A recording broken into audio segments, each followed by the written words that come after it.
Hello everyone, let's start our topic. Mechanism of absorption. Digestive system में mechanism of absorption हम देखते हैं। Start करते हैं, एक एक पॉइंट से देखते हैं। हम ओरल कैविटी में देखते हैं। ओरल कैविटी में मोस्टली नो एब्जॉर्प्शन होता है, कोई एब्जॉर्प्शन नहीं होता। बट जो सब लिंगुअल ड्रग्स होती हैं, जो ड्रग्स जीभ के नीचे रखी जाती हैं इमरजेंसी यूज के लिए अगर कोई ड्रग है तो वो जो है वो सबलिंगुअल है, तो वो माउथ से एब्जॉर्व होगी। जैसे एग्जांपल दो, नाइट्रोग्लिसरीन। ये क्या है? ये एंजाइना में दी जाती है। एंजाइना का दूसरा नाम स्टेनोकार्डिया। एंजाइना होती है कि मतलब जब हार्ट की मसल्स को ऑक्सीजन नहीं मिलता, ब्लड वेजल उसकी जो है कॉन्ट्रैक्ट हो जाती है, तो उसके कारण ब्लड सप्लाई सही से नहीं हो पाती, जिसके कारण चेस्ट पेन होता है, तो वो नाइट्रोग्लिसरीन दी जाती है। तो वो कहाँ पे एब्जॉर्व होगी? सब लिंगुअल ड्रग जो है वो ओरल कैविटी में वो एब्जॉर्व होगी, बाकी नो एब्जॉर्प्शन। फिर आते हैं फेरिंग्स में। फेरिंग्स आप सबको पता है कि फेरिंग्स के 3 पार्ट होते हैं, नेसोफेरिंग्स, ओरोफेरिंग्स एंड लेरिंगोफेरिंग्स। तो जो ओरोफेरिंग्स होता है उसमें slight amount of alcohol absorb होता है, बहुत थोड़ा सा अल्कोहल एब्जॉर्ब होगा, बाकी कोई चीज़ नहीं होगी। फिर आते हैं स्टमक में। स्टमक में जो है कंप्लीट एब्जॉर्प्शन ऑफ अल्कोहल। तो alcohol mainly absorb in stomach, ये क्वेश्चन ध्यान रखना है। तो complete absorption of alcohol and few drugs. वो भी कौन सी ड्रग? जो ड्रग एसिडिक ड्रग जो होगी वो, उसका एग्जांपल है एस्पिरिन। ये सब आप एमबीबीएस में फार्माकोलॉजी में पढ़ोगे, तो अभी बस आप थोड़ा सा ध्यान रख लो कि फ्यू ड्रग्स एब्जॉर्ब होती है और क्या होता है, complete amount of alcohol absorb होता है। फिर आओ देखते हैं स्मॉल इंटेस्टाइन में। स्मॉल इंटेस्टाइन के 3 पार्ट होते हैं, डिओडेनम, जेजनम, इलियम। तो डिओडेनम में जो है वो आयरन एब्जॉर्ब होगा और कैल्शियम एब्जॉर्ब होगा, और जेजनम में क्या होगा? मैक्सिमम मोस्टली जो एब्जॉर्प्शन होता है स्मॉल इंटेस्टाइन में वो जेजनम में होता है, जो पूरे nutrients and drugs, mainly all drugs, but basically कौन सा ड्रग? जो बेसिक मीडियम होगा, जिसका एग्जांपल है उसका मॉर्फिन। ये आपको नहीं ध्यान रखना है, ये एमबीबीएस की चीज़ें हैं, बट आप ध्यान रखो मैक्सिमम एब्जॉर्प्शन कहाँ पे होगा? जेजनम में। और अगर जेजनम ऑप्शन नहीं है तो स्मॉल इंटेस्टाइन में मैक्सिमम एब्जॉर्प्शन होता है। फिर इलियम। इलियम में क्या होगा? विटामिन B12 और बाइल सॉल्ट एब्जॉर्ब होगा। तो अब देख लेते हैं इनके थोड़े से प्रोसेस जो है कैसा है। ये हुई हमारी स्मॉल इंटेस्टाइन की ट्यूब, उसमें अंदर साइड विलाई होती है ना, ऐसे ऐसे जो सरफेस एरिया बढ़ाती है। तो अब हम थोड़ा उसको जूम करके देखते हैं कि ये हो गई, ये विलाई हमारी हो गई। अब विलाई के ऊपर जो छोटे छोटे सेल होते हैं उनको इंटरोसाइट कहा जाता है, और विलाई के ऊपर भी और ज़्यादा माइक्रो विलाई भी होती है, वो और ज़्यादा उसकी एब्जॉर्प्शन एरिया, सरफेस एरिया बढ़ाने के लिए माइक्रो विलाई भी होती है। तो विलाई और माइक्रो विलाई का काम क्या है? Increase surface area. जितना ज़्यादा सरफेस एरिया होगा उतना ज़्यादा एब्जॉर्प्शन होगा। तो इनके विलाई देखो, ये विलाई है, विलाई के पास ये आर्टरीज होती है, ये आर्टरीज है, फिर यहाँ से वेन हो गई, और बीच में जो है वो लैक्टियल्स है। लैक्टियल्स को लिम्फ नोड, लिम्फ वेजल भी कहा जाता है। तो यही फिल्टर जो होता है ना ब्लड से, वही कंटेंट होता है लिम्फ में। तो आर्टरीज में कौन सा एब्जॉर्ब होगा? Mainly glucose, vitamins, amino acid and minerals. ये सारे चीज़ हैं, ये आर्टरीज में चले जाएंगे। लेकिन जो फैट होता है, फैट हम सबको पता है वो वाटर सल्यूबल नहीं होता, तो वो मेम्ब्रेन कैसे क्रॉस करेगा? वो इसीलिए वो लैक्टियल्स में जाता है।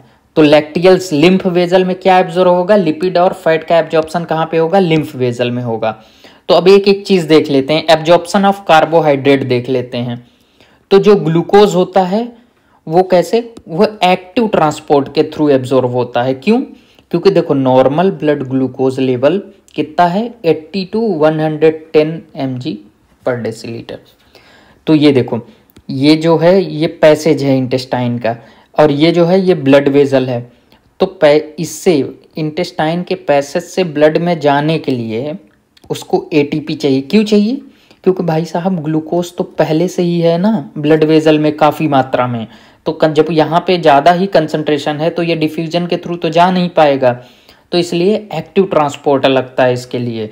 तो ये नोट करना है आपको। और एक्टिव ट्रांसपोर्ट में आप सबको पता है कि एटीपी यूज होती है, तो ये ध्यान रखना है। ग्लूकोज कैसा है, ये एक्टिव ट्रांसपोर्ट के थ्रू जाएगा। और इसी में जो फ्रैक्टोज और गैलेक्टोज है ये पैसिव ट्रांसपोर्ट के थ्रू जाएंगे। पैसिव ट्रांसपोर्ट क्या है कि कोई एटीपी नहीं लगेगी, या तो ये सिंपल डिफ्यूजन के वे में जाएंगे और फैसिलिटेटेड डिफ्यूजन। फैसिलिटेटेड डिफ्यूजन आप सबको पता है कि ऐसे सेल मेम्ब्रेन में ऐसे कुछ प्रोटीनियस स्ट्रक्चर होते हैं पोर्स जैसे, उसके थ्रू जाता है, पर इसमें एटीपी नहीं लगती है। तो ये हुआ एब्जॉर्प्शन ऑफ कार्बोहाइड्रेट। अब प्रोटीन एब्जॉर्प्शन देख लेते हैं। प्रोटीन एब्जॉर्प्शन में अमीनो एसिड, तो जो अमीनो एसिड है वो दो टाइप का होता है, एल अमीनो एसिड और डी अमीनो एसिड। जो एल अमीनो एसिड होता है ये नेचुरली अकरिंग है, ठीक। तो इसका कंसंट्रेशन ऑलरेडी ब्लड में हाई है, तो ये कैसे पास होगा, तो इसके लिए एक्टिव ट्रांसपोर्ट लगेगा। जब इसका ब्लड में पहले से ही कंसंट्रेशन है तो ये डिफ्यूजन के थ्रू तो जाएगा नहीं, इसलिए एक्टिव ट्रांसपोर्ट के थ्रू जाएगा। लेकिन डी अमीनो एसिड जो है वो पैसिव ट्रांसपोर्ट के थ्रू एब्जॉर्ब होगा। फिर आओ देख लेते हैं फैट और लिपिड एब्जॉर्प्शन।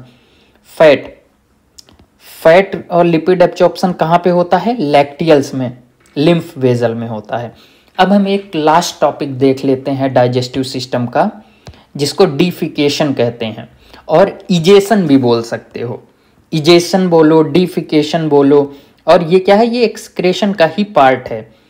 तो ये प्रोसेस क्या है, प्रोसेस ऑफ डिस्चार्जिंग अनडाइजेस्टेड और वेस्ट मटेरियल या अनडाइजेस्टेड फूड को बाहर निकालने के प्रोसेस को ही डीफिकेशन कहते हैं। तो ये देखो, ये रेक्टम हुई, ये रेक्टम में स्टोर होता है ना अनडाइजेस्टेड फूड और वेस्ट मटेरियल। तो यहाँ पे स्ट्रेच रिसेप्टर होता है रेक्टम की वॉल में, ये एनस है। तो ये स्ट्रेच रिसेप्टर जब यहाँ पे वेस्ट मटेरियल फिल हो जाएगा ज़्यादा मात्रा में, तो ये स्ट्रेच रिसेप्टर को क्या करेगा, स्ट्रेच करेगा, स्टिमुलेट करेगा। तो ब्रेन में जो है वो रिफ्लेक्स के थ्रू क्या होगा, ये कॉन्ट्रैक्ट करेगा। क्या कॉन्ट्रैक्ट करेगा, रेक्टम की मसल्स जब ये कॉन्ट्रैक्ट करेगी तो यहाँ पे पुश बनेगा।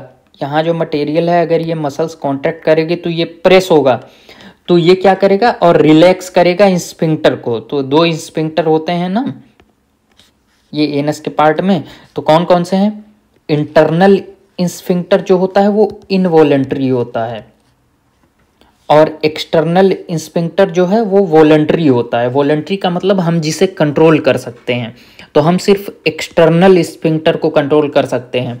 इंटरनल स्फिंक्टर जो है वो इनवॉलंटरी होता है। लेकिन बेबीज में, चाइल्ड में दोनों ही इनवॉलंटरीज होता है, इसीलिए वो कंट्रोल नहीं कर पाते हैं। अब तो एक चीज़ और देख लेते हैं, स्टूल का कलर कैसे होता है, येलो, हम सबको पता है। तो वो किसके कारण होता है, बिलीरुबिन के। तो अब बिलीरुबिन कहाँ से मिलता है, जब आरबीसी और हीमोग्लोबिन ब्रेक डाउन होता है तो उससे बिलीरुबिन और आयरन बनता है। तो जो बिलीरुबिन है यही जो है इसी का पार्ट है यूरोबिलिन जो है वो प्रोवाइड करता है यूरिन को येलो कलर, और इसमें होता है स्टर्कोबिलिनोजेन। जेन लगा है मतलब ये इनएक्टिव है। तो ये जब इसमें इंटेस्टाइनल बैक्टीरिया मिलके इसको स्टर्कोबिलिन में कन्वर्ट कर देंगे, जो कि येलो कलर प्रोवाइड करेगा स्टूल को। तो ये हमें हो गया हमारा डीफिकेशन टॉपिक। और हमें ध्यान क्या इसमें रखना है, इंटरनल स्फिंक्टर, एक्सटर्नल स्फिंक्टर, कौन सा वॉलंटरी है कौन सा इनवॉलंटरी है, और स्ट्रेच रिसेप्टर के कारण ही डिफिकेशन प्रोसेस होता है। ये एक टाइप का रिफ्लेक्स है। और क्या है, येलो कलर किसके कारण होता है स्टूल का, तो स्टर्कोबिलिन के कारण। और यूरिन का येलो कलर क्यों होता है, यूरोबिलिन के कारण। तो यहाँ पे हमारा एब्जॉर्प्शन टॉपिक खत्म हुआ। Okay guys, thank you.